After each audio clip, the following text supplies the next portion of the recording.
अगला सवाल है, दुनिया में अक्सर मसाइल तकब्बरी, लालच, जहालत और गुर्बत की वजह से होते हैं। ठीक है हुजूर, इस्लाम इन मसाइल का क्या हल पेश करता है? क्या तकब्बुर के ख़िलाफ़ है इस्लाम। तकब्बुर को शैतान कहता है और तकब्बुर का जितना मुखालिफ इस्लाम है, मेरे इल्म में दुनिया में कोई मज़हब नहीं है जो इस्लाम तकब्बुर जो मज़हब तकब्बुर के इतना ख़िलाफ़ हो जितना इस्लाम मुखालिफ है।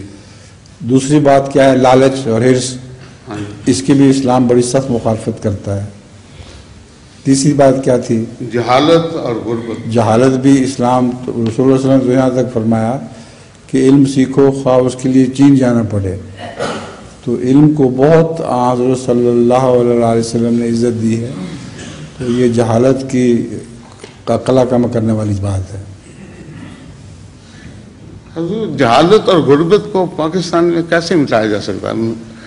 कोशिश तो लोग करते हैं। पाकिस्तान में जहालत के ख़िलाफ़ भी एक जदोजहद हो रही है। और अब देख लें आप, असम्बलियों में उन्होंने इल्म का मेयार कितना ऊंचा कर दिया है।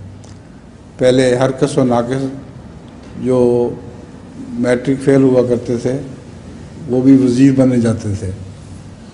अब मुशर्रफ साहब ने कानून जारी किया है कि BA से कम को वोट बनाने का ही हक नहीं। इसलिए हज़रत कह रहा हूँ, जनरल मुशर्रफ साहब जहालत के ख़िलाफ़ एक जहाद कर रहे हैं।